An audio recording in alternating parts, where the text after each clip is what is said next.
Binili ni Leo ang pinakamahal na singsing gamit ang pera ni Sofia. Hindi para sa kanya, kundi para sa kalunya nito.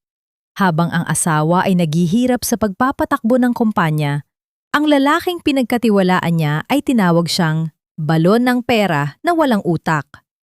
Pero hindi alam ni Leo, sa bawat sentimong winawaldas niya, isang hukay ang unti-unting hinuhukay ni Sofia para sa kanya. Mababawi pa ba ang dangal na tinapakan? O tuluyan na itong lulubog sa limot? Sino ang huling tatawa sa gitna ng trahedya? Huwag mo nang tingnan ng presyo, babe. Isuot mo na yan. Bagay na bagay sa'yo ang kumikinang na brilyanting yan. Si Sofia naman ang magbabayad niyan. Para siyang tangang ATM na walang limit. Basta konting lambing lang, lalabas na ang pera. Ang boses na iyon, ang pamilyar na baritono na dati ay nagpapatibok ng puso ni Sofia sa tuwa, ay tila isang matalim na kutsilyo na humiwas sa malamig na hangin ng mall. Nakatayo si Sofia sa likod ng isang malaking haligi. Ilang hakbang lamang ang layo mula sa mamahaling jewelry store. Sa kanyang mga kamay, maingat niyang dala ang isang kahon ng paboritong ube cake ni Leo at isang maliit na paper bag na naglalaman ng isang mamahaling relos. Isang regalong pinag-ipunan niya para sa kanilang ika-10 anibersaryo. Ilang sandali bago nito, ang tanging iniisip ni Sofia ay ang matatamis ng ngiti at yakap na isasalubong sa kanya ni Leo pag-uwi nila. Inisip niya kung gaano sila kapalad, kung paano nila nalampasan ang mga pagsubok sa negosyo, at kung paano siya nanatiling tapat na asawa sa kabila ng pagiging abala sa kumpanya. Ngunit sa isang iglap, ang bawat sakripisyo, ang bawat puyat sa pagpapatakbo ng kanilang korporasyon, at ang bawat gabing tiniis niya ang pagod para lamang bigyan ng marangyang buhay ang asawa, ay tila naging abo. Dahan-dahang lumuwag ang pagkakahawak ni Sofia sa kahon ng cake. Hindi niya namalayan ang dahan-dahang pagdausdos nito mula sa kanyang mga daliri hanggang sa tuluyan itong bumagsak sa sahig.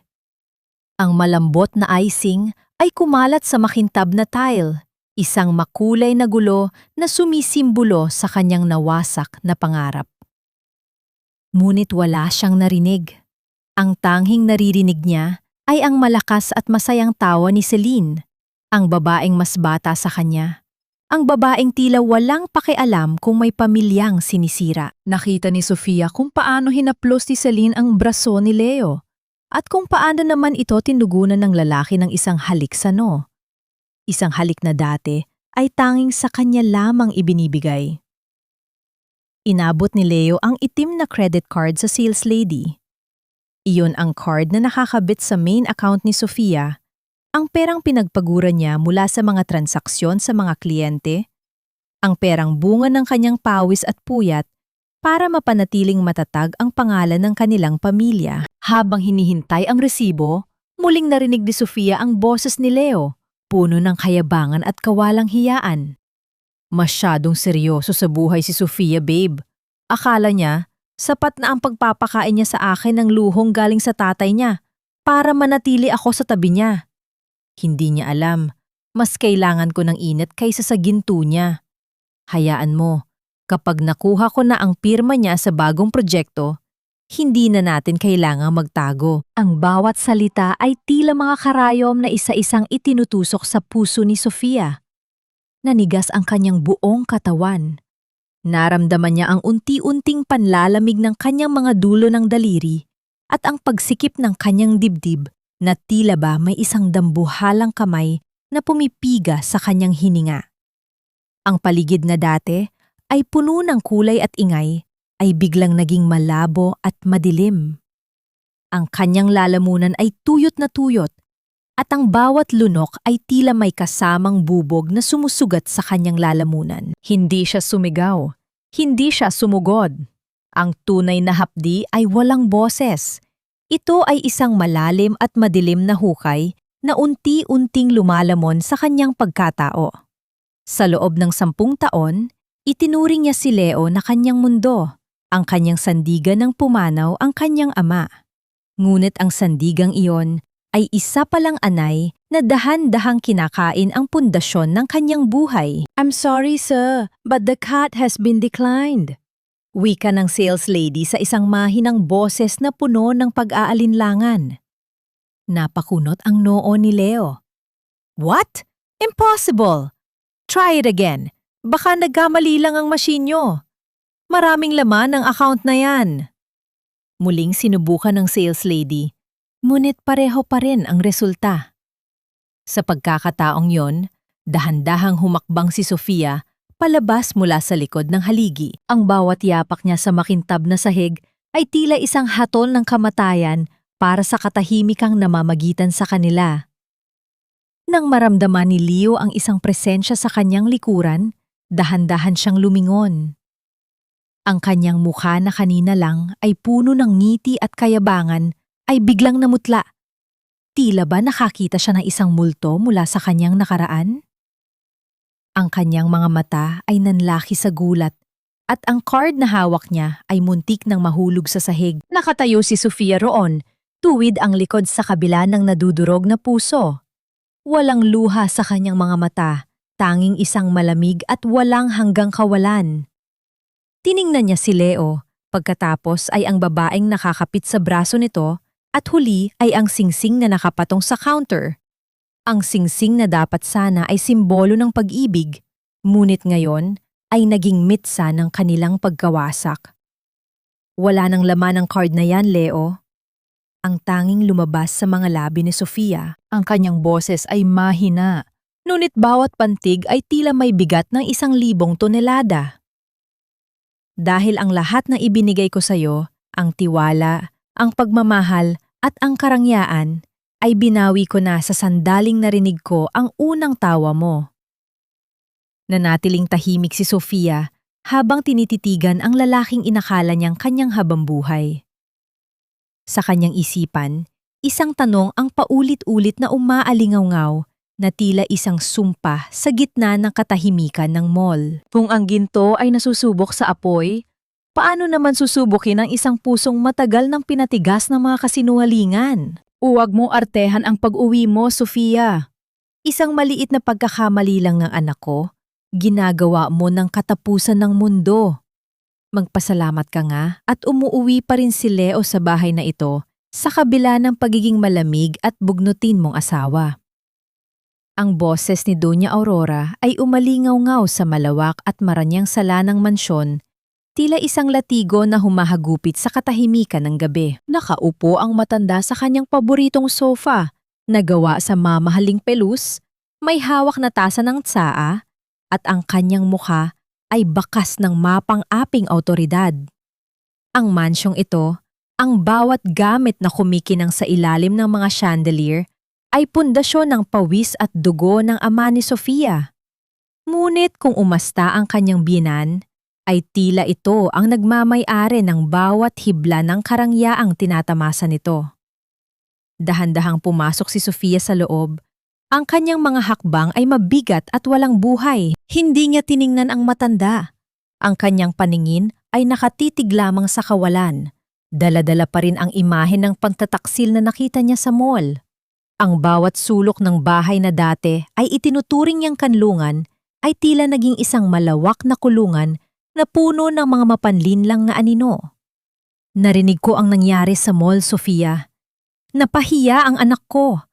Paano mo nagawang i-decline ang card niya sa harap ng maraming tao? Patuloy ni Doña Aurora habang marahas na ibinababa ang tasa sa mesa na lumikha ng isang matunog na pagtama sa salamin. Lalaki si Leo, normal lang na humanga sa magaganda at batang babae. Pero sa huli, ikaw pa rin ang asawa, di ba? Dapat ay naging mas maunawain ka. Kung marunong ka lang sanang mag-alaga ng lalaki, hindi siya maghahanap ng init sa iba. Tumigil si Sofia sa tapat na isang maliit na altar kung saan nakalagay ang litrato ng kanyang namayapang ama. Kinuha niya ang isang malinis na tela at dahan-dahang pinunasan ang salaming ito. Ang kanyang mga kamay ay nanginginig, ngunit nanatiling tikom ang kanyang bibig. Ang bawat salita ng kanyang biyenan ay tila lason na unti-unting pumapatay sa natitira niyang pasensya. Ito ang babaeng tinawag niyang nanay. Ang babaeng tinustusan niya ang lahat ng luho mula sa mga maintenance na gamot hanggang sa mga sugal sa kasino dahil lamang sa pagmamahal niya kay Leo. Bakit hindi ka sumasagot? Napakawalang galang mo talaga. Tumayo si Doña Aurora at lumapit sa kanya. Ang amoy ng mamahaling pabango na binili rin ni Sofia ay humahalo sa amoy ng pot. Alam mo, Sofia, kaya siguro hindi ka biniyayaan ng anak ay dahil sa tigas ng puso mo. Masyado kang nakatutok sa negosyo. Nakalimutan mo ng maging babae. Kung ako sa iyo, luluhod ako kay Leo at hihingi ng tawad para tanggapin kanya ulit. Isang mapait na ngiti ang sumilay sa mga labi ni Sofia. Isang ngiting hindi umabot sa kanyang mga mata. Lumingon siya ng dahan-dahan sa kanyang biyenan. Sa unang pagkakataon sa loob ng maraming taon, hindi takot o paggalang ang nakita ni Doña Aurora sa mga mata ni Sofia, kundi isang malamig at naglalagablab na determinasyon. Ang perang ipinambili ni Leo ng singsing para sa babae niya ay perang dapat sana ay pambayad sa utang ninyo sa kasino nitong nakaraang buwan, Mami? Mahinahong saad ni Sofia, ngunit ang bawat salita ay tila isang palasong tumama sa dibdib ng matanda. At ang bahay na ito, ang hanging nilalanghap ninyo at ang pagkaing nakahain sa mesa ninyo, lahat yan ay galing sa baog na asawa na hinahamak ninyo ngayon. Natigilan si Doña Aurora. Ang kanyang labi ay nanginig sa galit at gulat. Hindi siya sanay na sinasagot ng manugang na dati ay tila tupa sa kaamuan. Anong sabi mo? Napakawalang utang na loob mo. Pagkatapos, kitang tanggapin sa pamilyang ito. Utang na loob? Putol ni Sofia habang inilalagay ang litrato ng ama sa orihinal nitong pwesto. Pag-isipan ninyong mabuti kung sino ang may utang sa kanino. Dahil simula ngayong gabi, ang bawat sentimong lumalabas sa bulsa ko ay dadaan muna sa butas ng karayom. Tumalikod na si Sofia at nagsimulang maglakad paakyat sa hagdanan. Iniwan ang biyenang nanggagalaiti sa galit. Ngunit nang makarating siya sa pintuan ng kanyang silid, napansin niya ang isang madilaw na envelope na nakasingit sa ilalim ng pinto. Walang pangalan ng nagpadala, walang anumang sulat sa labas. Dahan-dahan niyang pinulot ang envelope. Sa loob nito ay mga kopya ng bank statements ni Leo mula sa isang lihim na account. Doon niya nakita ang sunod-sunod na malalaking halaga na inililipat mula sa kumpanya patungo sa isang hindi kilalang korporasyon sa loob ng 5 taon. Ngunit hindi yon ang pinakamakabagbag damdaming bahagi. Sa pinakahuling pahina, may isang nakalakip na litrato, isang ultrasound image na may petsang 2 buwan na ang nakalilipas, at sa likod nito ay may nakasulat na mga salitang nagpadugo sa kanyang puso. Para sa tunay kong pamilya, napahilig si Sofia sa pinto. Ang kanyang hininga ay naging mababaw at mabilis. Ang sakit na naramdaman niya sa mall ay wala pa palang kalahati sa katotohanang hawak niya ngayon. Ang lihim na iniingatan ni Leo ay hindi lamang isang babae, kundi isang buong buhay na unti-unti nang nagnanakaw sa kanyang kinabukasan. Sino ang nagpadala nito? At hanggang saan ang kayang gawin ni Leo para protektahan ang kanyang tunay na pamilya sa oras na malaman niyang wala na siyang makukuha kahit isang duling na duling mula kay Sofia. Huwag mong hayaang lamunin ng dilim ang liwanag na iniwan ng iyong ama, Sofia. Ang mga luhang yan ay hindi tanda ng kahinaan, kundi mga patak ng ulan na magpapatubo sa binhi ng iyong bagong lakas. Ang tinig ni Lola Nanay ay tila isang mainit na kumot na bumalot sa nanginginig na katawan ni Sofia sa maliit at payak na bahay na ito sa labas ng lungsod, kung saan humahalimuyak ang amoy ng pinaglagaang luya at tuyong dahon ng pandan. Doon lamang nakaramdam ng kaligtasan ang babaeng itinuturing na reyna ng mundo ng negosyo. Nakaluhod si Sofia sa paanan ng matanda. Ang kanyang ulo ay nakasandal sa mga binti nito Habang ang magaspang ngunit mapagmahal na mga kamay ni Lola Nanay ay dahan-dahang hinahaplos ang kanyang buhok. Wala nang natitirang bakas ng matapang na Sofia na humarap kay Leo sa mall o sa kanyang biyanan sa mansyon. Dito, sa loob ng tahanang ito na saksi sa kanyang paglaki, siya ay muling naging isang maliit na batang naghahanap ng katarungan sa mundong puno ng pandaraya. Ang bawat hikbi niya ay sumasabay sa mahinang pag-ugoy ng lumang upuang gawa sa ratan na lumilihan ng isang malungkot na tunog sa gitna ng katahimikan ng gabi. "Lola, ibinigay ko ang lahat!" Pabulong na saad ni Sofia. Ang kanyang boses ay basag at puno ng pait. Inisip ko na sapat na ang pag-ibig para baguhin ang isang tao. Pero habang itinatayo ko ang aming buhay, dahan-dahan niya palang ginigiba ang aking pundasyon. May pamilya na siya, Lola. May anak na darating sa mundong ito na dala ang kanyang pangalan. Habang ako, heto, tuyot at walang dala. Tumigil ang paghaplos ni Lola Nanay. Huminga ang matanda ng malalim at ang kanyang mga mata na tila nakasaksi na sa lahat ng uri ng bagyo sa buhay ay tumitig sa kawalan. Hindi mo kasalanan na naging tapat ka, Apo. Ang kasalanan ay nasa taong tumanggap ng ginto. Ngunit mas pinili ang tanso dahil doon siya komportable. Ngunit makinig ka, ang envelope na hawak mo ay hindi dumating sa'yo nang dahil lamang sa pagkakataon. Dahan-dahang itinaas ni Sofia ang kanyang ulo. Ang kanyang mga mata ay namumula at puno ng pagtataka. "Ano ang ibig ninyong sabihin, Lola?" Tumayo ang matanda at naglakad patungo sa isang lumang aparador na gawa sa nara. Mula sa ilalim ng mga tumpok ng damit, kinuha niya ang isang maliit na itim na notebook na may mga kupas na pahina. Bago pumanaw ang iyong ama, mayroon siyang mga hinala tungkol sa pamilya ni Leo. Alam niyang ang pag-ibig ay nakakabulag, kaya nag-iwan siya ng mga mata na magbabantay sa iyo mula sa dilim. Ang taong nagpadala ng envelope na yan ay isa sa mga huling tapat na tauhan ng iyong ama na nanatili sa loob ng kumpanya. Binuksan ni Lola Nanay ang notebook at itinuro ang isang pangalan. Surigao Mining Project. Ito ang proyekto na matagal nang pinupuntirya ni Leo. Paliwanag ni Lola Nanay, ang kanyang boses ay naging seryoso. Akala niya ay ito ang magiging susi niya sa kalayaan mula sa iyo. Ngunit ang hindi niya alam, ang proyektong ito ay may mga nakatagong butas na tanging ang iyong ama lamang ang nakakaalam. Kung gusto mong mabawi ang lahat, kailangang ikaw ang magbigay sa kanya ng pagkakataong nakawin ito. Naramdaman ni Sofia ang muling pagtibok ng kanyang puso, hindi dahil sa sakit, kundi dahil sa isang malamig at kalkuladong plano na nagsisimulang mabuo sa kanyang isipan.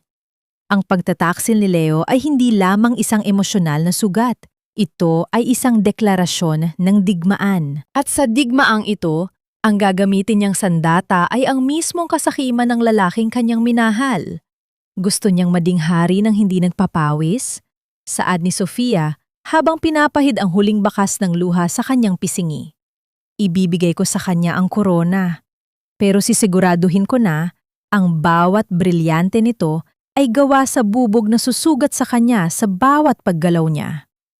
Hinawakan ni Lola Nanay ang mga kamay ni Sofia, mahigpit at matatag. Maging maingat ka, Apo. Ang taong walang dangal ay walang limitasyon sa kasamaan kapag naramdaman nilang sila ay nasusukol. Sa oras na simulan mo ang larong ito, wala nang balikan. "Wala na akong babalikan pa, Lola," sagot ni Sofia. Ang kanyang tinig ay tila bakal na dumaan sa apoy. Dahil ang Sofia na kilala nila ay namatay na sa mall kasama ng cake na nahulong sa sahig.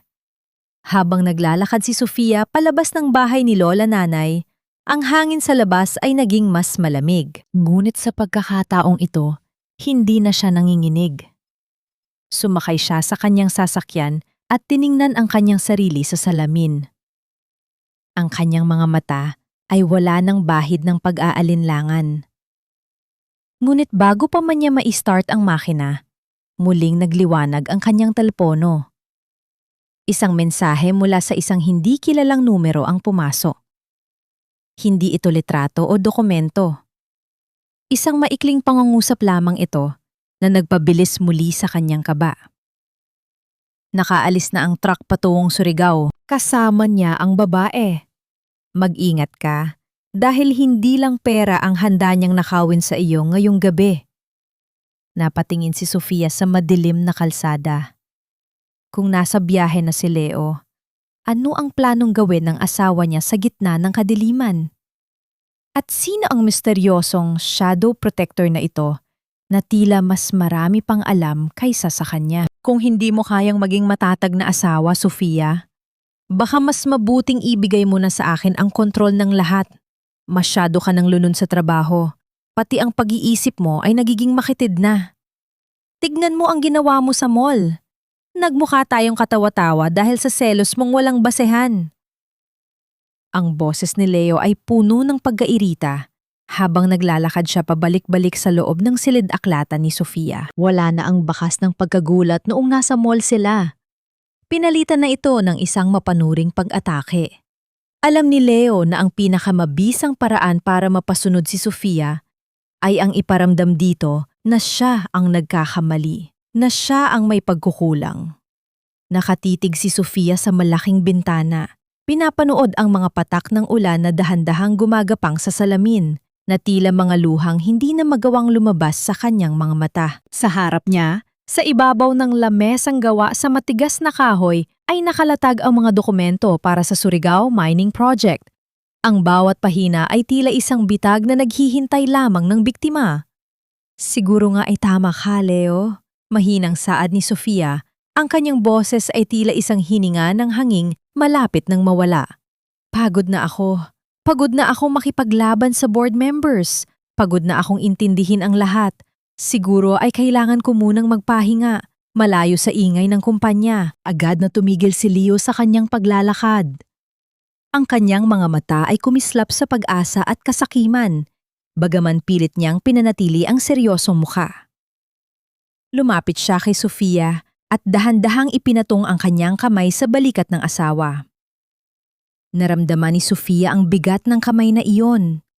Isang kamay na dati ay nagbibigay sa kanya ng seguridad, ngunit na yon ay tila isang malamig na bakal na sumasakal sa kanyang pagkatao. Yan ang gusto kong marinig, Sofia. Malambing na wika ni Leo. Ang kanyang tono ay biglang nagbago, naging mapagkalinga at puno ng huwad na pag-ibig. Huwag kang mag-alala, nandito ako. Kaya akong hawakan ang Surigao Project. Ito ang pagkakataon natin para mapatunayan sa lahat na hindi mo kailangang pasanin ang lahat na mag-isa. Ibigay mo sa akin ang pirma mo rito at ako na ang bahala sa lahat. Dahan-dahang humarap si Sofia sa kanya. Tinitigan niya ang mga mata ni Leo. Pilit na hinahanap ang kahit katiting na bakas ng pagsisisi o katapatan. Ngunit tanging ang refleksyon ng sarili niyang pait ang nakita niya. Pero Leo, malaki ang responsibilidad nito. Sabi ng mga abogado, ang manager na pipirma rito ay magkakaroon ng personal liability sa anumang mangyayari sa site. Sigurado ka bang handa ka? Tanong ni Sofia. Ang kanyang tono ay puno ng pag-aalinlangan. Isang sining ng pagpapanggap na perpektong naisagawa. Isang mapanuyang tawa ang kumawala sa mga labi ni Leo. Sofia, ako ang asawa mo. Hindi ako natatakot sa mga legal na terminong yan. Ang mahalaga ay mapunta sa atin ang kontrol bago pa makuha ng iba ang pagkakataon. Huwag ka nang mag-isip ng kung ano-ano. Pirmahan mo na ang authorization at ako na ang pipirma sa main contract bilang project lead. Ang namagitan sa kanila nang dahan-dahang inayos ni Sofia ang kwelyo ng polo ni Leo. Isang pamilyar na kilos na ginagawa niya tuwing umaga sa loob ng 10 taon. Ngunit sa pagkakataong ito, hindi ito kilos ng pag-aalaga.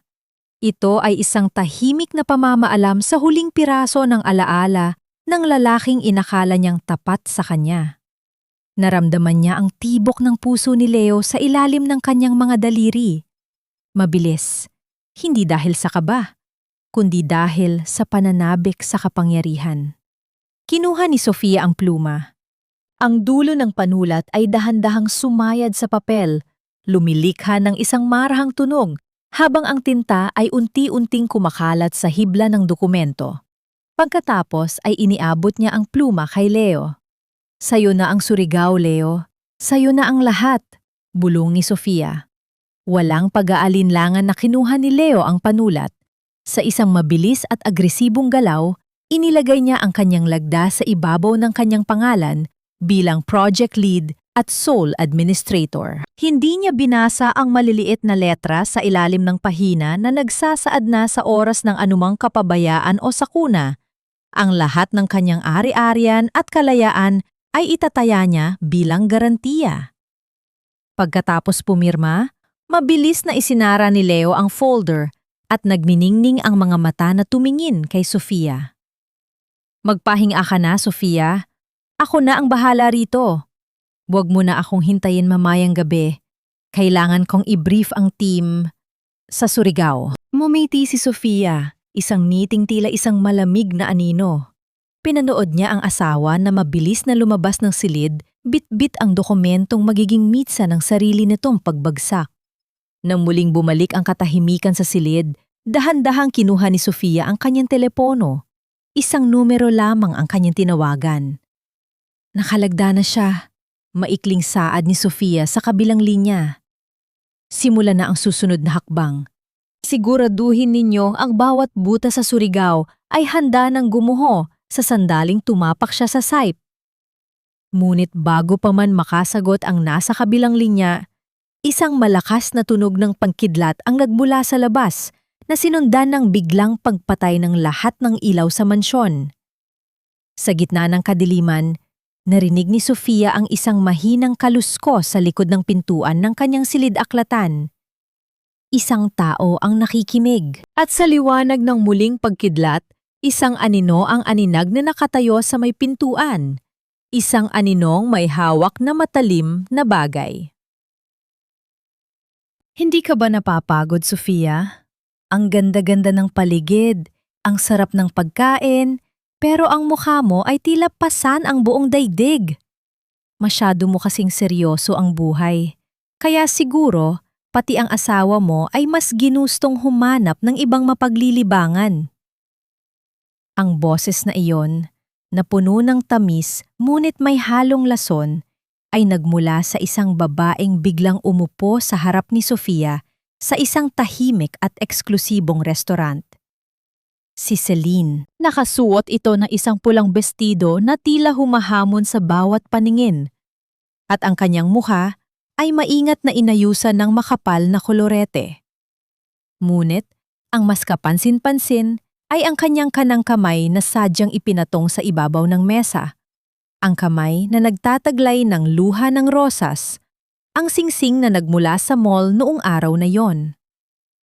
Dahan-dahang ibinaba ni Sofia ang kanyang tasa ng tsaa. Naramdaman niya ang bahagyang pangkiinig ng kanyang mga daliri sa ilalim ng mesa.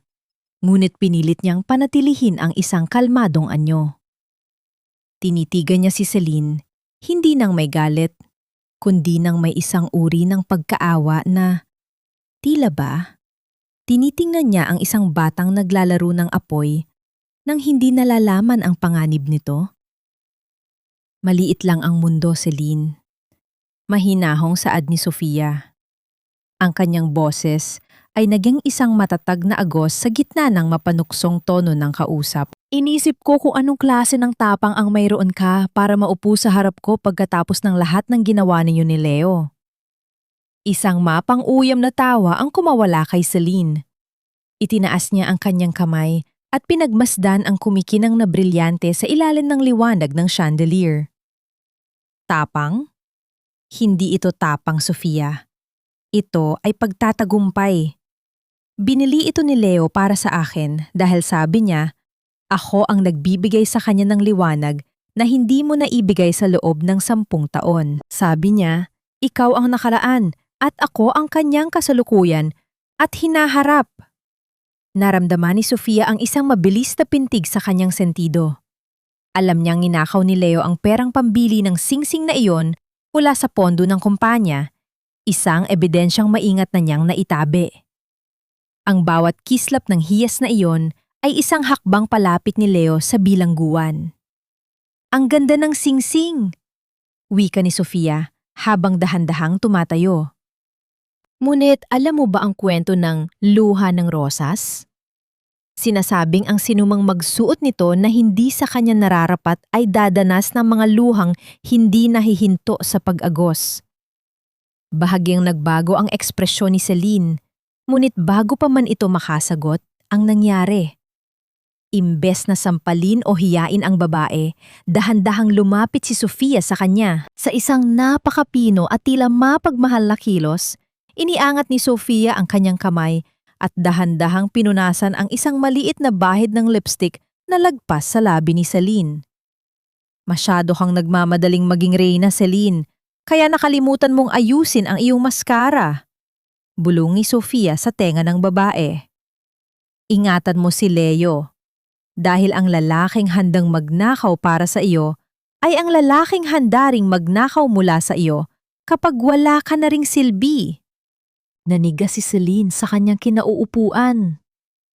Ang lamig ng mga kamay ni Sofia sa kanyang balat ay tila isang babala na hindi niya maipaliwanag. Habang naglalakad si Sofia palayo, bawat yapak niya ay nagiiwan ng isang uri ng bigat na tila ba siya ang nagmamay-ari ng bawat hangin sa loob ng silid na yon. Ngunit nang makalabas si Sofia ng restaurant, naramdaman niya ang pag-vibrate ng kanyang telepono sa loob ng kanyang bag. Mabilis niyang kinuha ito at binasa ang mensahe mula sa kanyang tauhan sa Surigao. Ma'am, nagsimula na ang malakas na pag-ulan sa site. Ang pundasyon na ipinagawa ni Sir Leo ng Madalian ay hindi kinakaya ang bigat ng lupa. Anumang oras mula ngayon, maaaring gumuho ang kabuuan. Kasabay nito, isang tawag ang pumasok.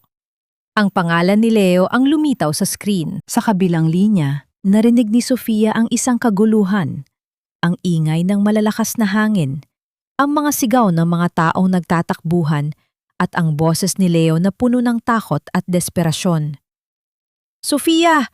Sofia! Kailangan mo akong tulungan! Ang site! Gumuguho ang site! Ang mga gamit! Ang mga tao! Sinasabi ng mga pulis na ako ang mananagot sa lahat ng ito dahil ako ang pumirma bilang sole administrator. Sofia, nasaan ka? Isang malamig na katahimikan ang namayani sa panig ni Sofia. Tumingin siya sa malayo, kung saan ang madilim na ulap ay tila sumasalamin sa bagyong kasalukuyang sumisira sa buhay ng asawa niya. Nandito lang ako, Leo. Mahinahong sagot ni Sofia habang dahan-dahang isinasara ang pinto ng kanyang sasakyan. Pinapanood ang pagguho ng kahariang itinayo mo sa ibabaw ng aking mga luha. Sa kabilang linya, narinig ang isang malakas na tunog ng pagbagsak ng lupa at ang biglang pagkaputol ng linya. Nandito na ang mga pulis, Sir Leo. Wala na tayong takas. Ang buong ay nalibing na sa putik at ang mga pamilya ng mga manggagawa ay nagkakagulo na sa labas. Kayo ang may-ari ng pirma sa lahat ng dokumentong ito.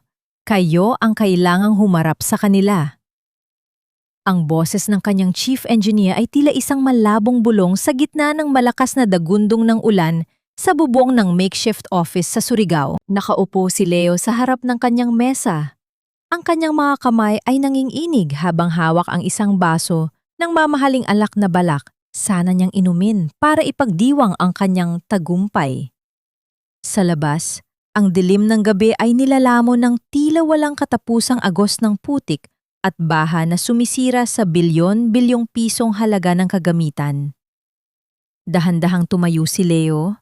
Ang kanyang mga binti ay tila gawa sa jelo na hindi kayang suportahan ang kanyang bigat. Lumapit siya sa bintana at doon niya nakita ang katotohanang pilit niyang tinatakasan. Ang bundok na dati ay tila isang mapagkukunan ng ginto ay naging isang dambuhalang halimaw na bumagsak at tumabon sa lahat ng kanyang pangarap. Ang bawat ilaw ng flashlights mula sa mga rescue teams ay tila mga matang humuhusga sa kanya mula sa gitna ng kaguluhan. Hindi, hindi ito maaari, bulong ni Leo. Ang kanyang boses ay puno ng desperasyon. Nagbayad ako para sa pinakamagandang materyales. Sinabi ng mga supplier na matatagang pundasyon. Pero sir, alam nating lahat na binawasan niyo ang budget para sa semento para maibigay ang hininging luho ni Celine. Matapang na sagot ng engineer bago ito tumalikod at iniwan siyang mag-isa sa silid. Naramdaman ni Leo ang isang malamig na pawis na gumugulong mula sa kanyang sentido. Sa bawat segundo, nararamdaman niya ang paghigpit ng luhod sa kanyang leeg. Muli niyang sinubukang tawagan si Sofia. Ngunit ang tanging sumasagot sa kanya ay ang mechanical na boses ng operator. Sa sandaling iyon, naintindihan niya ang ibig sabihin ng ngiti ni Sofia bago siya umalis ng Maynila. Hindi ito ngiti ng suporta. Ito ay ngiti ng isang taong nanonood sa isang biktima na kusang lumalakad patungo sa sarili nitong bitayan. Ang nangyari nang mapatingin si Leo sa mamahaling pluma na ginamit niya sa pagpirma ng kontrata. Nasa ibabaw yun ng mesa, na yun ay nabasa na ng natapong alak at natabunan ng alikabok. Ang pluma na minsang naging simbolo ng kanyang pag-angat sa kapangyarihan ay tila naging tahimik na patunay ng pagbagsak niya sa mundo ng negosyo. Mahigpit niya itong hinawakan hanggang sa dumikit ang matulis na dulo sa kanyang palad. Ngunit ang kirot sa kanyang kamay ay halos wala kumpara sa matinding takot na kumakapit sa kanyang puso. Ang katahimikan sa loob ng silid ay biglang nawasak nang bumukas ang pinto ng walang babala. Pumasok ang tatlong lalaking nakauniporme ng pulis. Ang kanilang mga bota ay nag-iiwan ng bakas ng basang putik sa mamahaling alpombra na ipinalagay ni Leo. Mr. Leonardo Santos? Tanong ng opisyal sa isang seryosong tono. Kailangan niyo kaming samahan sa istasyon. Hindi lamang tungkol sa aksidente sa site ang dahilan ng aming pagparito. Bahagyang nabuhayan ng loob si Leo. Iniisip na baka may paraan pa para maisalba ang sitwasyon. Officer, aksidente ang nangyari. Ang ulan ang may kasalanan, hindi ako. Handa akong makipagtulungan sa investigasyon tungkol sa landslide. Ngunit ang opisyal ay hindi nagbago ng ekspresyon. Inilabas nito ang isang warrant of arrest na may tatak ng korte. Hindi lang landslide ang kaso niyo, Mr. Santos. Saad ng pulis habang inilalabas ang posas. Inireklamo kayo ng inyong asawa, si Mrs. Sofia Santos, ng large-scale estafa, falsification of public documents, at pagnanakaw ng pondo ng kumpanya na nagkakahalaga ng daan-daang milyong piso. At ayon sa mga dokumentong hawak namin, ang lahat ng inyong ari-arian, kabilang ang account na nakapangalan sa inyong ina, ay kasalukuyan ng naka-freeze sa ilalim ng utos ng hukuman. Tila tumigil ang pag-ikot ng mundo para kay Leo. Ang bawat salita ay tila isang malakas na suntok sa kanyang sikmura na nagpatumba sa kanya pabalik sa kanyang upuan. Ang lahat ng kanyang pinagplanuhan, ang lahat ng kanyang ninakaw para sa kanyang bagong buhay ay naglaho na parang bula sa loob lamang ng isang saglip. Nasaan si Sofia? Tanong ni Leo. Ang kanyang boses ay tila isang hiningang nagmumula sa ilalim ng lupa. Nasa Maynila siya, Mr. Santos. Kasalukuyang nakikipag-ugnayan sa mga biktima ng inyong kapabayaan dito sa Surigao para bigyan sila ng kompensasyon mula sa sarili niyang bulsa. Sagot ng pulis bago narinig ang malamig na tulog ng paglak ng posa sa kanyang mga kamay. Habang hinihila si Leo palabas ng opisina, nadaanan niya ang isang malaking salamin sa hallway. Doon niya nakita ang kanyang sariling refleksyon. Isang lalaking gulanit ang suot, putikan ang mukha at may mga matang puno ng kawalan. At sa likod niya, aninag sa dilim, ay isang pamilyar na anino na nakatayo sa kanto ng pasilyo. Isang tao ang naroon, nakatitig sa kanya ng may malamig na paningin. Sino ang taong ito na tila sumusunod sa bawat galaw niya sa Surigao? At paano nito nakuha ang mga lihim na dokumentong tanging sa kanyang silid lamang nakatago? Huwag mong hahawakan ang mga gamit na yan, Sofia. Wala kang karapatang itaboy ako sa pamamahay na ito. Ako ang ina ni Leo at hanggat asawa ka niya, kailangan mo akong pagsilbihan at respetuhin. Ang boses ni Doña Aurora ay pumiyok sa gitna ng kanyang hysterical na pagsigaw. Nakatayo siya sa gitna ng malawak na pasilyo ng ikalawang palapag. Magulo ang buhok na dati ay laging maayos ang pagkaka-spray at ang kanyang mga kamay ay mahigpit na nakayakap sa isang maliit na jewelry box na gawa sa pelus. Sa labas, ang langit ay tila nakikiramay sa tensyon sa loob ng mansyon. Ang banta ng ulan ay nagbibigay ng isang madilim at kulay-abong liwanag na tumatagos sa mga bintanang Pranses. Dahan-dahang humakbang si Sofia, paakyat sa huling baitang ng hagdanan. Ang bawat tunog ng kanyang sapatos sa makintab na nara ay tila isang hatol na papalapit. Wala siyang dalang galit sa kanyang mukha, tanging isang malamig na pagtanggap na ang lahat ng dumi sa loob ng bahay na ito ay kailangan ng linisin. Ang bahay na ito ay nakapangalan sa korporasyon ng aking ama, Mami. Mahinahong saad ni Sofia. At ayon sa huling audit, ang korporasyon ay hindi na nagpapahintulot ng mga taong nagnanakaw sa kaba nito upang pambayad lamang sa utang sa kasino at mga mamahaling bag. Kasalanan mo ang lahat ng ito. Pagpapatuloy ni Aurora habang pilit na isinisiksik ang mga brilyanteng hikaw sa loob ng kanyang box. Kung hindi mo sana ipinahiya si Leo, kung hindi mo sana siya pinabayaan sa Surigao, hindi mangyayari ang lahat ng ito. Masamang babae ka, Sofia. Isusumpa ka ng langit. Ang namagitan sa kanila nang tumigil si Sofia sa tapat ng pintuan ng kwarto ni Aurora. Imbes na sumigaw pabalik, dahan-dahan siyang yumuko at pinulot ang isang pirasong supot na plastik na nakakalat sa sahig. Isang murang supot na madalas gamitin sa palengke. Inabot na ito sa kanyang biyenan ng may pino, ngunit mapang-uyang nangiti. Ito na lang ang gagamitin niyo para sa mga yas ninyo, Mommy. Bulong ni Sofia. Dahil ang mga Hermes at Louis Vuitton na nasa closet ninyo, lahat ng yan ay binawi ko na. Ibinenta ko na ang mga yan para may pambayad sa mga pamilya ng mga manggagawang namatay sa Surigao dahil sa kapabayaan ng inyong anak. Nanlaki ang mga mata ni Aurora. Ang kanyang labi ay nanginig at ang jewelry box ay muntik nang mahulog mula sa kanyang nanginginig na mga daliri. Ano? Hindi mo pwedeng gawin yan! Akin ang mga yan! Regalo yan sa akin ni Leo! Regalong galing sa pera ko, pagtatama ni Sofia. Ngayon, meron tayong 10 minuto para lisanin ang mansyong ito. Nakahanda na ang sasakyan sa labas na magdadala sa inyo sa maliit na paupahan sa labas ng syudad, ang tanging lugar na kayang bayaran ng natitira ninyong dangal. Habang hinihila ni Sofia ang malaking pinto ng mansyon upang buksan ito ng malawak, naramdaman niya ang malamig na simoy ng hangin na pumasok sa loob.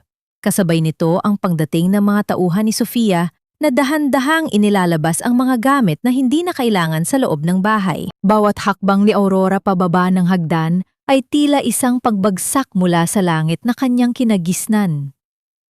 Nang makarating sila sa may pintuan, huminto si Aurora at lumingon kay Sofia nang may halong poot at desperasyon. Huwag kang mag-alala, Sofia. Tatawagan ko si Celine. Tutulungan ako ng babaeng mahal ng anak ko. Hindi niya ako pababayaan dahil alam niyang ako ang magiging kakampi niya. Isang malungkot na tawa ang kumawala sa mga labi ni Sofia habang pinapanood ang biyenan na kinuha ang kanyang telepono at mabilis na idinial ang numero ni Celine. Inilakas ni Aurora ang volume ng speaker upang iparinig kay Sofia ang kanyang tagumpay. Hello? Celine Hiha? Nandito ako sa labas. Pinalayas ako ng walang pusong si Sofia. Sunduin mo ako. Kailangan nating mag-usap tungkol kay Leo. Sino ito? Ang malamig at iritadong boses ni Celine ang sumagot mula sa kabilang linya. Mrs. Santos? Huwag niyo na akong tatawagan. Wala na akong pakialam sa inyo o sa anak ninyong bankrupt at preso. Ibinenta ko na ang singsing na ibinigay niya para makalipad ako patungong ibang bansa. Huwag kayong mag-alala. Ang tunay na pamilya na sinasabi ni Leo, ipinakuhulog ko na rin dahil ayaw kong magkaroon ng pabigat sa buhay ko. Goodbye, Aurora. Narinig ang matunog na pagkaputol ng linya na sinunda ng tila nakabibinging katahimikan. Ang telepono ni Aurora ay dahan-dahang nadulas mula sa kanyang kamay at bumagsak sa basang semento ng driveway. Ang matandang babae ay napaluhod sa gitna ng nagsisimulang pag-ambon. Ang kanyang marangyang mundo ay tuluyan ng gumuho sa isang tawag lamang. Dahan-dahang isinara ni Sofia ang pinto ng mansyon. Ang tunog ng pag-lock ng trangka ay tila isang pinal na tuldok sa isang mahabang kabanata ng pagdurusa. Ngunit habang nakasandal siya sa pinto, isang kakaibang pakiramdam ang dumaloy sa kanyang dibdib. Hindi ito katuwaan, kundi isang malalim na pagod na hinaluan ng isang bagong uri ng pangamba. Sino ang nag-utos kay Celine na ibenta ang lahat at tumakas? At bakit tila may isang anino sa labas ng gate na kanina pa nakatitig sa kanya? Isang aninong may hawak na pamilyar na itim na notebook na katulad ng kay Lola Nanay. Ang bawat pirma mo sa mga dokumentong ito ay hindi lamang tinta sa papel, kundi mga pako na bumaon sa sarili mong kabaong, Leo. Inakala mong sapat na ang mabulaklak mong dila para makuha ang tiwala ng board, pero nakalimutan mong sa huli, ang katotohanan ay laging humahanap ng paraan para lumabas. Ang boses ni Sofia ay mariin at malamig, tila isang talim ng yelo na bumibiyak sa tensyon sa loob ng malawak na boardroom. Nakatayo siya sa kabisera ng mahabang lamesang gawa sa Nara, ang pwesto na dating kinauupuan ng kanyang ama. Sa harap niya ay ang mga miyembro ng Board of Directors. Ang mga taong dati ay tinitingnan siya ng may pag-aalinlangan. Ngunit ngayon ay hindi magawang makapagsalita dahil sa tindi ng mga ebidensyang nakalatag sa malaking screen sa likod niya. Ang liwanag mula sa projector ay tumatama sa mukha ni Sofia na nagbibigay sa kanya ng isang anyong tila isang anghel ng katarungan. Nakasuot siya ng isang purong puting suit, isang simbolo ng kanyang muling pagsilang mula sa mga abo ng pagtataksil. Sa bawat slide na lumalabas, ipinapakita ang mga peking transaksyon, ang mga ghost corporations ni Leo at ang sistematikong pagnanakaw nito sa kaban ng kumpanya na nag-ugat pa 5 taon na ang nakalilipas. Asawa mo siya, Sofia. Wika ng isa sa mga matatandang direktor, ang boses ay puno ng pagkabigla. Paano mo nagawang itago ang lahat ng ito sa amin? Hindi ko ito itinago, sagot ni Sofia habang dahan-dahang itinatama ang nameplate ng kanyang ama sa ibabaw ng lamesa na nagpapakita ng kanyang malalim na koneksyon sa kanyang pinagmulan. Hinayaan ko siyang maniwala na nagtatagumpay siya upang sa oras na hatakin ko ang mitsa, wala na siyang ibang matataguan, kundi ang sarili niyang mga kasalanan. Ang katahimikan sa loob ng silid ay nabasag nang marinig ang tunog ng mabibigat na hakbang sa labas ng pintuan. Ang 2 malalaking pinto ng boardroom ay dahan-dahang bumukas at doon ay tumambad ang isang imahe na hindi kailanman inakala ng mga naroon na makikita nila. Pumasok si Leo na ginagabayan ng 2 opisyal ng pulis.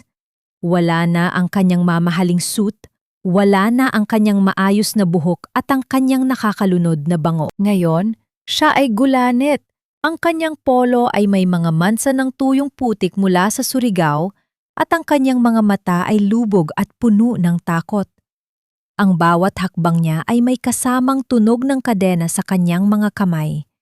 Isang tunog na tila isang malungkot na kampana para sa kanyang namatay na karangalan. Sofia! Sigaw ni Leo. Ang kanyang boses ay basag at puno ng desperasyon. Sabihin mo sa kanila! Sabihin mo sa kanila na utos mo ang lahat ng ito! Na ginagawa natin ito para sa kumpanya. Board members, huwag kayong maniwala sa kanya. Sinisiraan niya lang ako dahil sa selos. Dahan-dahang lumapit si Sofia sa kanyang asawa.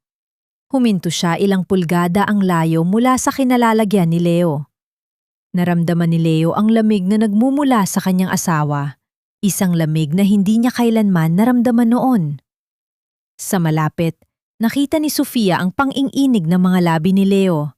Ang pawis na namumuo sa noo nito sa kabila ng lamig ng aircon. Masyado kang maingay para sa isang taong wala ng kahit anong pag-aaral, Leo. Pabulong na saad ni Sofia. Tumingin ka sa paligid mo. Ang mga taong ito, sila ang mga huling saksi sa iyong pagbagsak. At ang babaeng sinasabi mong mahal mo? Wala na siya. Ibinenta niya ang bawat alaala mo para sa isang tiket patungong Europa. Napaatras si Leo. Ang kanyang mga binti ay hindi na kayang suportahan ang kanyang bigat hanggang sa tuluyan siyang mapaluhod sa gitna ng boardroom. Ang kanyang mga kamay na nakaposas ay tumama sa sahig na lumikha ng isang mahinang tunog ng bakal sa tiles. Dinala kita sa rurok dahil akala ko ay karapat-dapat ka. Patuloy ni Sofia habang nakatitig sa kanyang asawa mula sa itaas. Ngunit na yon, sisiguraduhin kong ang bawat sentimong ninakaw mo ay babayaran mo ng bawat taon mo sa likod ng rehas. Ito ang iyong korona, Leo. Isuot mo ito ng may pagmamalaki. Hinarap ni Sofia ang mga direktor at itinaas ang kanyang ulo. Simula ngayong araw, ang kumpanyang ito ay muling babalik sa kanyang tunay na pangalan at ang sinumang magtangkang sumunod sa yapak ng lalaking ito ay makakatanggap ng parehong tadhana. Ngunit habang naglalakad ang mga pulis palabas upang dalhin muli si Leo, biglang huminto ang isa sa mga direktor at tiningnan ang kanyang tablet ng may gulat. Sofia, may problema. Wika ng direktor, ang boses ay nanginginig. May isa pang transaksyon na hindi kasama sa report mo. Isang malaking halaga ang inilabas mula sa main account mo kaninang madaling araw. Ilang oras lang matapos ma-freeze ang mga accounts ni Leo. At ang lagda? Ang lagda ay hindi kay Leo. Naniga si Sofia. Sino ang may access sa kanyang main account bukod sa kanya? Isang malamig na kilabot ang gumapang sa kanyang likuran nang maisip niya ang isang tao. Ang tanghing tao na pinagkatiwalaan niya ng higit pa sa kanyang sarili. Sino ang shadow na kasalukuyang naglilinis ng mga ebidensya habang siya ay nakatuon kay Leo? At ano ang tunay na pakay ng taong ito sa diamanteng iniwan ng kanyang ama? Para sa bata, Sofia, isipin mo ang batang dinadala ni Celine. Kahit wag na para sa akin, iurang mo ang demanda para sa magiging anak ko. Ayaw mo namang lumaki ang isang inosenteng sanggol na ang ama ay nasa loob ng kulungan, di ba? Ang boses ni Leo ay nangangatog, puno ng peking pagsisisi habang nakayuko siya sa ibabaw ng malamig na lamesang bakal sa loob ng interrogation room. Ang bawat salita niya ay tila isang maruming kamay na pilit humahawak sa laylayan ng damit ni Sofia, nagmamakaawa para sa isang kapatawarang hindi niya nararapat tanggapin. Sa loob ng madilim na silid na ito, kung saan ang tanging liwanag ay nagmumula sa isang bumbilya na bahagyang sumasayaw sa kisame, ang anyo ni Leo ay tila isang anino ng lalaking dating naging sentro ng mundo ni Sofia. Nakatayo si Sofia sa kabilang panig ng lamesa. Ang kanyang mga kamay ay nakatikom sa loob ng bulsa ng kanyang coat. Pinanood niya ang bawat galaw ni Leo. Ang pagtulo ng luha nito na tila isang praktisadong eksena sa isang dula at ang panghinginig ng mga balikat nito na tila ba siya ang biktima sa sitwasyong ito. Ang bawat hininga ni Sofia ay tila may kasamang bigat ng 10 taon ng panlilinlang, isang bigat na unti-unti niyang ibinababa sa bawat sandaling lumilipas. Hanga ako sa iyo, Leo. Mahinahong saad ni Sofia. Ang kanyang tinig ay walang bahid ng galit, tanging isang malalim na pagod na tila nagmula pa sa kailaliman ng kanyang kaluluwa. Kahit nasa dulo ka na ng iyong kapalaran, nagagawa mo pa rin gamitin ang isang inosenteng buhay para protektahan ang sarili mo. Ganyan ba kababa ang tingin mo sa akin? Nasapat na ang salitang anak para makalimutan ko ang bawat saksak na ginawa mo sa likod ko? Sofia, nagkamali ako, alam ko. Pero tao lang ako. Sigaw ni Leo, habang pilit na inaabot ang kamay ni Sofia sa ibabaw ng lamesa, ngunit mabilis itong iniwas ng babae. Ang tunog ng kadena sa kanyang mga posas na tumama sa bakal na lamesa ay tila isang malupit na paalala ng kanyang kasalukuyang kalagayan. Nagawa ko lang ang lahat ng iyon dahil pakiramdam ko ay wala akong halaga sa tabi mo. Masyado kang mataas. Pero ang anak ko, siya lang ang tanging bagay na tunay na sa akin. Ang nangyari ng dahan-dahang yumuko si Sofia upang tapatan ang mukha ni Leo. Tinitigan niya ang asawa sa mga mata. Ang mga matang dati ay kinakitaan niya ng pag-asa. Ngunit ngayon ay tanging kasakiman na lamang ang aninag. Sa isang napakapino at tila mapait na kilos, hinawakan ni Sofia ang bakas ng singsing sa daliri ni Leo, isang bahagi ng balat na mas maputi kaysa sa kabuuan nito dahil sa 10 taong pagsusuot ng simbolo ng kanilang sumpaan. Gusto mong pag-usapan ang tungkol sa anak, Leo? Bulong ni Sofia.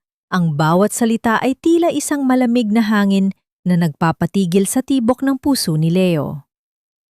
Noong nakaraang taon, nagtaka ako kung bakit hindi tayo makabuo. Akala ko ay ako ang may problema. Akala ko ay ako ang tuyot na sinasabi ng iyong ina. Kaya kumuha ako ng pagsusuri para sa ating dalawa noong huling executive check-up natin. Bahagyang natigilan si Leo. Ang kanyang mga luha ay tila natuyo sa isang sandali. Ano ang ibig mong sabihin? Ang resulta ng fertility test mo, Leo. Itinago ko yon dahil ayaw kong masaktan ang pride mo. Ayaw kong maramdaman mo na kulang ka bilang lalaki. Patuloy ni Sofia habang dahan-dahang tumatayo at inilalabas ang isang dokumento mula sa kanyang bag. Ayon sa mga doktor, ikaw ay baog, Leo. Wala kang kakayahang magkaanak. Kahit kailan, hindi ka magkakaroon ng dugong dadaloy sa susunod na henerasyon. Ang katahimikan sa loob ng silid ay naging nakabibingi. Ang mukha ni Leo ay unting naging abo. Ang kanyang mga labi ay nanginig, ngunit walang tunog na lumalabas. Ang bawat salita ni Sofia ay tila isang dambuhalang pader na bumagsak sa kanya. Dinudurog ang huling kasinungalingang pinanghahawakan niya. Kaya kung buntis man si Celine, Leo, magpasalamat ka sa lalaking tunay na nagmamay-ari ng batang iyon. Dagdag ni Sofia nang may halong pait at awa. Dahil sa huli, hindi lang pera at dangal ang nawala sa'yo. Pati ang pangarap na ipinagpalit mo sa akin ay isa ring malaking panlilinlang. Nanginig ang buong katawan ni Leo hanggang sa mapahagulgol siya ng malakas. Hindi dahil sa pagsisisi, kundi dahil sa sakit ng katotohanan siya ay naging isang malaking katatawanan. Ang kanyang pagsusumamo ay naging isang gulo ng mga hikbi at hindi maintindihang mga salita habang nakasubsub siya sa lamesa. Tumalikod na si Sofia at nagsimulang maglakad patungo sa pinto. Ngunit bago pa man niya ito mabuksan, pumasok ang kanyang chief of security. Ang mukha nito ay puno ng pag-aalala. Ma'am, may balita kami tungkol sa nawawalang pera mula sa inyong main account. Pabulong na saad nito. Sinundan namin ang digital trail ng transfer kaninang madaling araw. Ang transaction ay ginawa gamit ang isang lumang security bypass code na tanging ang iyong ama at ang kanyang pinakapinagkakatiwala ang tauhan lamang ang nakakaalam. Napatigil si Sofia. Ang kanyang puso ay tila nakalimot sa pagtibok. Sino ang gumamit ng code? Hindi namin makita ang mukha sa CCTV ng bangko, ma'am, dahil nakasuot ito ng hood. Pero may isang bagay na naiwan sa counter matapos ang transfer. Inabot ng security chief ang isang maliit na plastic bag. Sa loob nito ay isang lumang rosaryo na gawa sa kahoy. Isang rosaryo na pamilyar kay Sofia. Iyon ang rosaryong laging hawak ni Lola Nanay. Sino nga ba ang tunay na kakampi ni Sofia sa gitna ng bigmaang ito? At bakit ang taong pinagkatiwalaan niya ng kanyang mga lihim Ang siya ring tila nagnanahaw ng kanyang kinabukasan. Ang bawat butil ng rosaryong ito ay saksi sa bawat panalangin inalay ko para sa iyo, Sofia. Huwag mong isipin na ang perang nawala ay ninakaw, kundi ito ay inilikas bago pa man ito tuluyang lamunin ng apoy na sinindihan ni Leo. Ang tinig ni Lola Nanay ay mahinahon, tila isang banayad na agos ng tubig na pilit nagpapakalma sa nagniningas na damdamin ni Sofia. Nakatayo ang matanda sa may beranda ng kanyang maliit na bahay sa probinsya.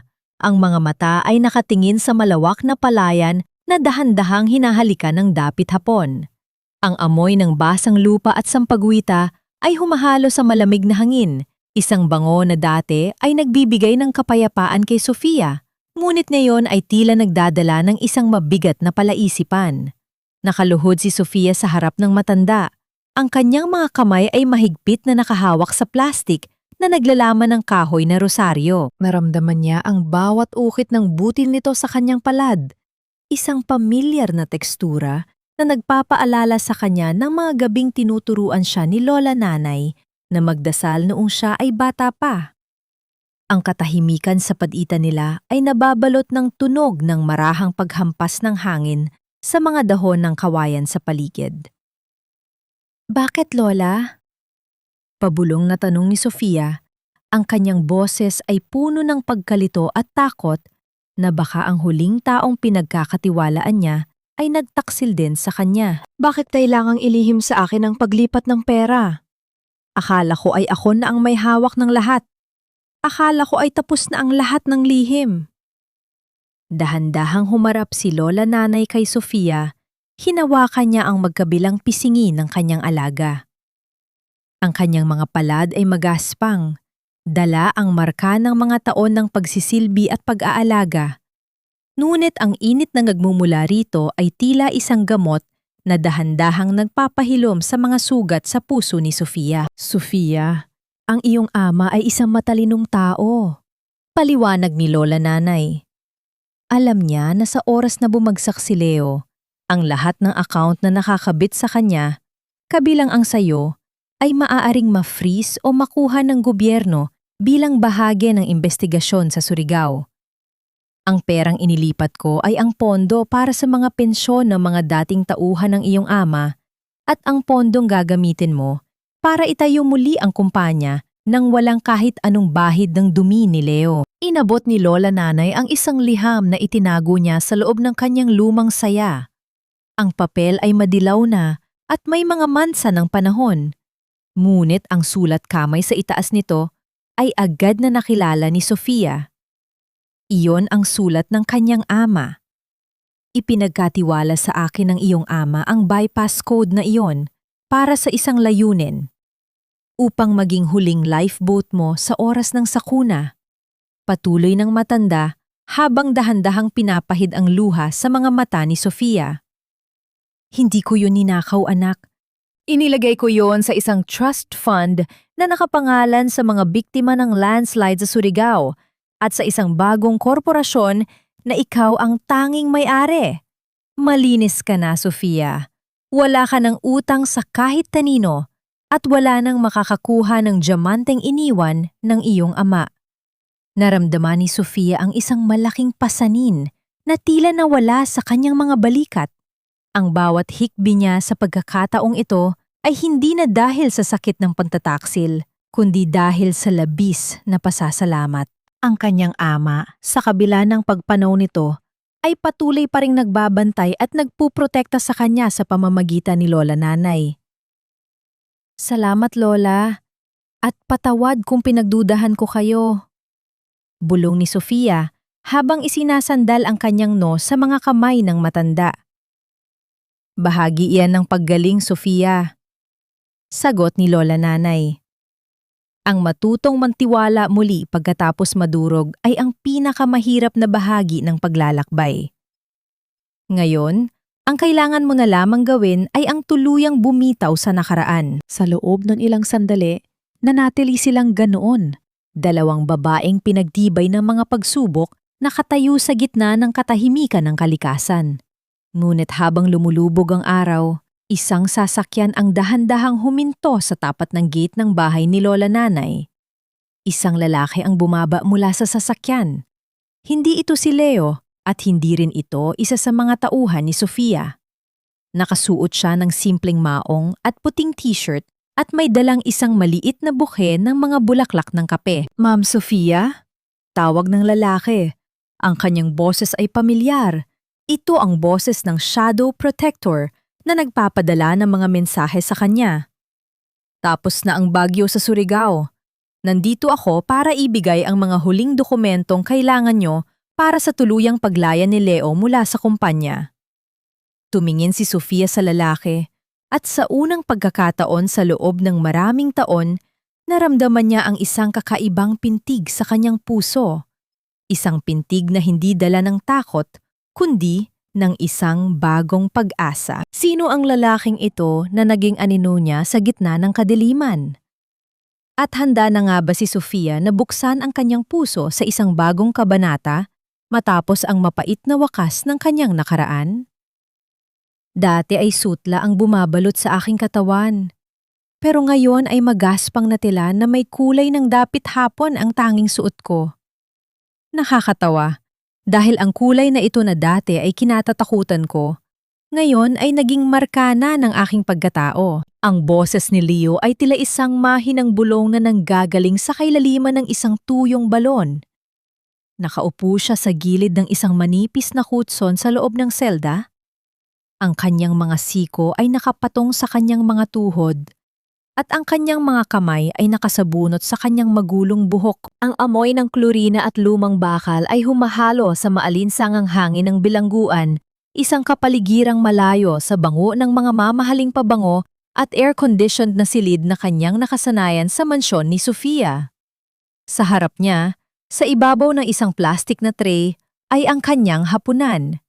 Isang mangkok ng malabnaw na sabaw na may iilang piraso ng gulay at isang dakot ng kaning tila may halong buhangin sa tigas. Ang lalaking dati ay nagrereklamo kapag hindi sapat ang lambot ng steak na inihahain sa kanya.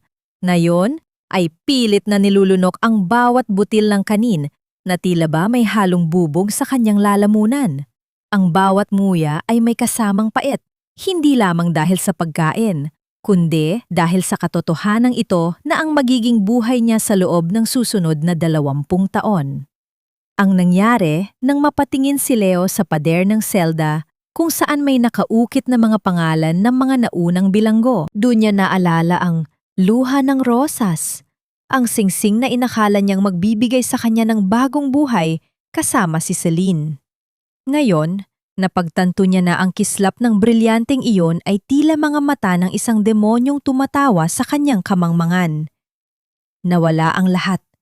Ang pera, ang karangalan, ang babaeng akala niya ay nagmamahal sa kanya, at higit sa lahat, ang asawang tanging nagpahalaga sa kanya ng tunay. Habang iniisip ni Leo ang kanyang kalagayan, hindi niya alam na sa labas ng mga pader na yon, ang kanyang ina na si Doña Aurora ay dumaranas din ng sarili nitong impyerno. Sa isang maliit na paupahang silid sa gilid ng riles ng tren, kung saan ang bawat pagdaan ng makina ay nagpapanigig sa marupok na dingding, doon nakatira ang matandang babae. Ang kanyang mga kamay na dati ay tanging mga baraha at mamahaling bag ang hawak, ngayon ay puno ng sugat at paltos dahil sa paglalaba ng damit ng mga kapitbahay para lamang may pambili ng gamot. Wala na ang mga kaibigang dati ay nakapaligid sa kanya sa kasino. Ang tanging kasama niya ay ang katahimikan at ang pagsisisi na huli na ang lahat. Ang katahimikan sa loob ng bilangguan ay nabasag nang marinig ang tunog ng mabibigat na sapatos na naglalakad sa semento. Huminto ang mga hakbang sa tapat ng selda ni Leo. Dahan-dahang itinaas ni Leo ang kanyang ulo. Umaasang baka si Sofia yon, na baka matapos ang ilang buwan ay naisip nitong bisitahin siya at bigyan ng kahit katiting na pag-asa. Ngunit hindi si Sofia ang nakatayo roon. Isang abogado na nakasuot ng pormal na itim na suit ang humarap sa kanya. May hawak na isang asul na folder. Mr. Santos, narito ako para ihatid ang pinal na dokumento mula kay Mrs. Sofia Santos. Saad ng abogado sa isang boses na walang emosyon. Nilagdaan na ng korte ang inyong annulment at ayon sa utos ng kliyente ko, ito na ang huling pagkakataon na makakarinig ka ng anumang balita tungkol sa kanya. Simula ngayong araw, hindi na siya ang asawa mo at hindi na siya ang tadasagip mo. Inabot ng abogado ang isang piraso ng papel sa pamamagitan ng mga rehas. Kinuha ito ni Leo nang may nanginginig na mga kamay. Sa ilalim ng dokumento, nakita niya ang ladda ni Sofia. Isang lagdang matatag, malinis at walang bakas ng pag-aalinlangan. Ngunit sa tabi nito, may isang maliit na marka ng tuyong patak ng tubig na tila ba isang huling luhang iniwan ng asawa bago tuluyang isara ang pinto ng kanilang nakaraan. "Wait, attorney!" Sigaw ni Leo habang pilit na sumusungaw sa mga rehas. "Sabihin mo sa kanya, sorry. Sabihin mo sa kanya na mahal ko pa rin siya. Sabihin mo na magbabago ako." Tumigil ang abogado sa paglalakad at lumingon ng bahagya. Sabi ni Ma'am Sofia, ang pag-ibig ay parang basong nabasag, Leo. Kahit anong galing mong magdikit, ang bawat bitak ay mananatiling paalala ng sakit. At sa pagkakataong ito, mas pinili niyang itapon na ang mga piraso kaysa patuloy na masugatan ang kanyang mga kamay. Nang marinig ang papalayong mga hakbang ng abogado, napasalampak si Leo sa sahig ng kanyang selda. Niyakap niya ang kanyang sarili habang ang bawat hikbi niya ay umaling-aw sa malamig na semento. Sa unang pagkakataon, naramdaman niya ang tunay na kahulugan ng kalungkutan. Hindi ang pagiging mag-isa, kundi ang malaman na mayroon kang isang kayamanang hindi mo pinahalagahan hanggang sa tuluyan itong mawala. Samantala, sa isang malayong dalampasigan sa Surigao, nakatayo si Sofia habang pinapanood ang paglubog ng araw. Sa kanyang tabi ay ang lalaking nagpadala ng mga mensahe sa kanya, ang taong naging anino niya sa dilim. "Handa na ba kayong bumalik, Ma'am Sofia?" Tanong ng lalaki sa isang malambing na tono. Tumingin si Sofia sa malawak na karagatan at sa unang pagkakataon, isang tunay ng ngiti ang sumilay sa kanyang mga labi. Ang hangin ay tila nagdadala ng mga bagong pangako at ang bawat hampas ng alon sa pampang ay tila naghuhuga sa mga bakas ng pait sa kanyang puso. Handa na nga ba si Sofia na muling magtiwala? At ano ang lihim na dala ng lalaking ito na tila may mas malalim pang koneksyon sa kanyang ama kaysa sa inaakala niya? Ang bawat pagsikat ng araw ay isang pangako na ang kadiliman, gaano man ito katagal, ay palaging may katapusan. Hindi na ito ang sikat ng araw na nagpapaalala sa akin ng mga gabing puno ng luha, kundi isang liwanag na nagbibigay daan sa isang bagong buhay na ako mismo ang bumuo. Ang tinig ni Sofia ay naging isang matatag na bulong habang nakatayo siya sa balkonahe ng kanyang bagong opisina. Wala na siya sa gitna ng siksikang lungsod ng Maynila. Pinili niyang ilipat ang sentro ng kanyang operasyon sa isang lugar na mas malapit sa kalikasan, kung saan ang bawat hininga ay amoy sariwang dagat at hindi usok ng nakalalasong ambisyon. Ang bagong gusali ay yari sa salamin at puting bato, na sumasalamin sa kalinisan ng kanyang bagong layunin. Sa ibaba, makikita ang mga truck na hindi na nagdadala ng mga illegal na kagamitan, kundi mga materyales para sa pagpapatayo ng mga paaralan at sentrong pangkabuhayan sa Surigao. Ang bawat sentimong nakuha ni Sofia mula sa insurance ng nabigong proyekto ni Leo ay hindi niya ibinulsa. Sa halip, ito ay naging pundasyon ng Santos Esperanza Foundation. Ang pangalang Esperanza ay hango sa kanyang namayapang ina, isang paalala na ang pag-asa ay palaging nananahan sa puso ng isang babaeng marunong lumaban. Ang nangyari nang pumasok ang kanyang sekretarya na may dalang isang plaka. Ito ang plaka ng muling pagbubukas ng kumpanya sa ilalim ng bagong pangalan, Ginto ng Kalayaan Jewelries. Dahan-dahan itong hinawakan ni Sofia. Dinadama ang bawat ukit ng mga letra. Ang gintong ginagamit nila ngayon ay hindi na galing sa pandaraya, kundi sa tapat na pagmimina na may paggalang sa kalikasan at sa mga manggagawa. Ma'am Sofia, Handa na po ang lahat sa ibaba. Wika ng sekretarya nang may malapad na ngiti. Naghihintay na po ang mga board members at ang mga pamilya mula sa Surigao para sa ribbon cutting. Tumangmo si Sofia at kinuha ang kanyang puting blazer. Ngunit bago siya lumabas, isang pamilyar na presensya ang naramdaman niya sa may pintuan. Nakatayo roon si Gabriel, ang lalaking dating tinatawag niyang shadow protector. Ngayon, hindi na siya nakatago sa dilim. Nakasuot siya ng isang pormal na asul na polo at ang kanyang mga mata ay nadniningning sa paghanga habang nakatingin kay Sofia. "You look beautiful today, Sofia. Or should I say, Madam Chairwoman?" Biro ni Gabriel sa isang malambing na tono. Isang tunay na tawa ang kumawala sa mga labi ni Sofia. "Salamat, Gabriel. At salamat dahil hindi mo ako iniwan noong ang tanging kasama ko lang ay ang sarili kong anino." Dahan-dahan silang naglakad pababa ng hagdanan. Habang naglalakad, ikinuwento ni Gabriel ang huling balita tungkol sa kaso ni Leo. Wala nang pagkakataong makalabas ang dating asawa dahil sa dami ng mga bagong ebidensyang lumalabas tungkol sa iba pa nitong mga biktima. Ngunit para kay Sofia, ang balitang iyon ay tila isang balita na lamang tungkol sa isang taong hindi niya kailanman nakilala. Wala nang pait, wala nang galit. Tanging ang malalim na katahimikan ng pagpapatawad sa kanyang sarili ang namamayani. Nang makarating sila sa harap ng gusali, sinalubong sila ng palakpakan ng mga tao. Doon, nakita ni Sofia si Lola Nanay na nakaupo sa harapang hanay, suot ang kanyang pinakamagandang barotsaya at hawak pa rin ang kahoy na rosaryo. Ang matanda ay tumango sa kanya. Ang mga mata ay puno ng luha ng katuwaan dahil sa wakas, ang apo niya ay nahanap na ang kanyang tunay na trono. Kinuha ni Sofia ang gunting at dahan-dahang pinutol ang laso. Sa bawat tulog ng paggupit sa tela, naramdaman niya ang huling koneksyon sa kanyang nakaraan na tuluyan ng naputol. Ang mga tao ay nagdiwang at ang sikat ng araw ay tila naging mas matindi ang kislap sa mga bintana ng gusali. "Ano ang susunod na plano, Sofia?" tanong ni Gabriel habang naglalakad sila patungo sa buffet area kung saan nakahain ang mga pagkaing Pilipino, mga kakanin, lechon at sariwang prutas. "Gusto akong bumalik sa Surigao," sagot ni Sofia habang nakatingin sa malayo. "Gusto kong makita ang mga batang nag-aaral sa mga paaralang itinayo natin.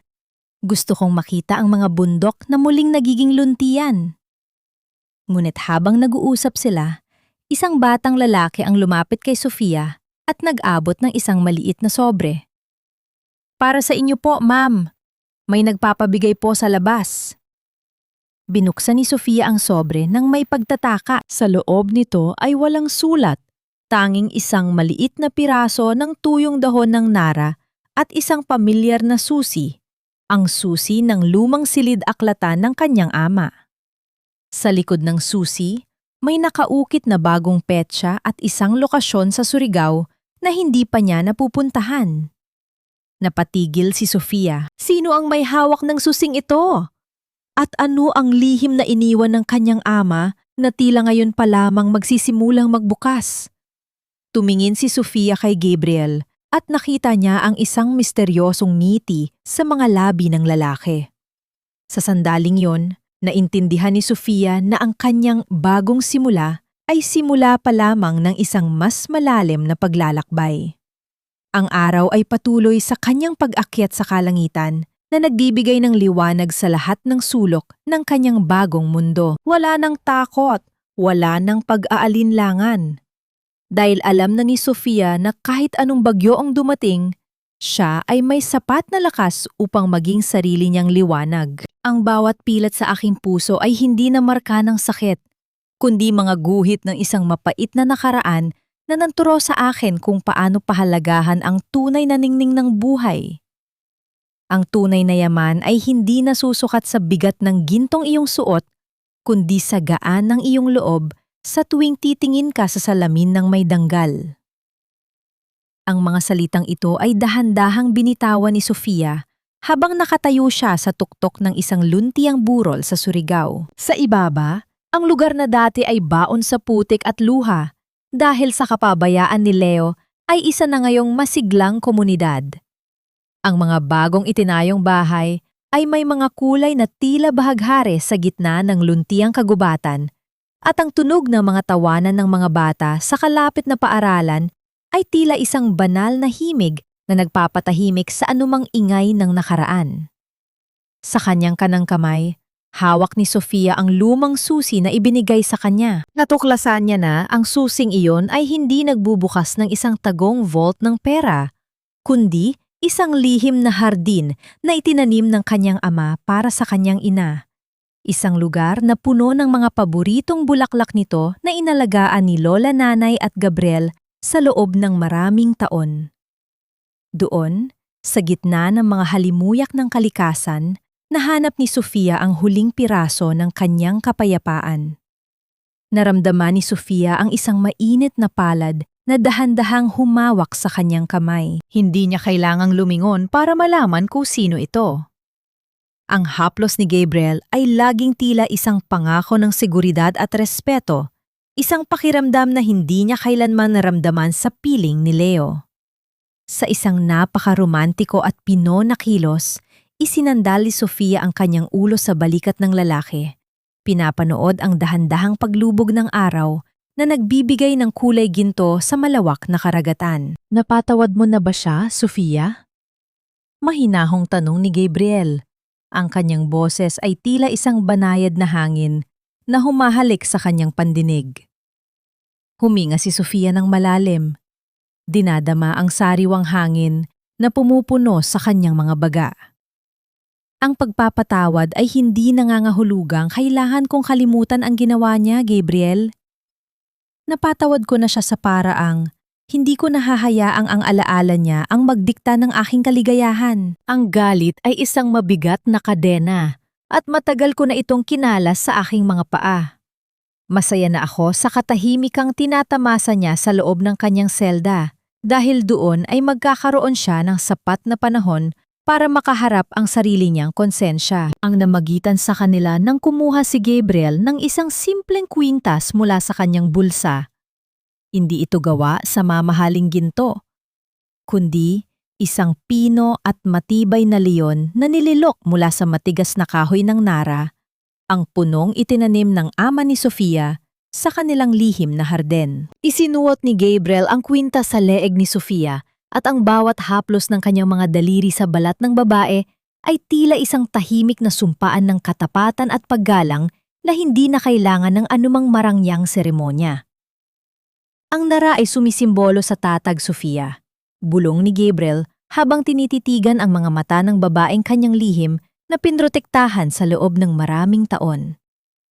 Kahit anong bagyo ang dumaan, nananatili itong nakatayo, katulad mo. Ngumiti si Sofia, at sa pagkakataong ito, ang ngiting iyon ay hindi na panangga sa sakit, kundi isang tunay na refleksyon ng kanyang kaluluwang na hanap na ang kanyang tahanan.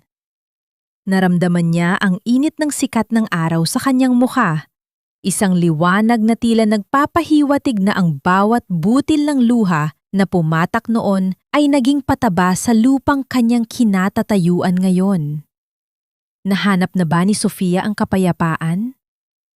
Oo, hindi ito ang kapayapaang nanggagaling sa pag-iwas sa gulo, kundi ang kapayapaang nanggagaling sa pagharap sa mga demonyo ng nakaraan at paglabas ng mas matatag at mas malinis ang budi. Ang kumpanyang ginto ng kalayaan ay hindi lamang naging negosyo. Ito ay naging simbolo ng kanyang pagbawi sa sariling dangal. At ang pagpapatawad? Napatawad na ni Sofia si Leo, hindi dahil karapat-dapat ang lalaki sa kanyang habag, kundi dahil ayaw na niyang bitbitin ang bigat ng galit sa kanyang paglalakad patungo sa hinaharap. Habang si Leo ay nananatiling bilanggo ng sarili niyang mga kasalanan sa loob ng malamig na rehas, si Sofia ay malaya na.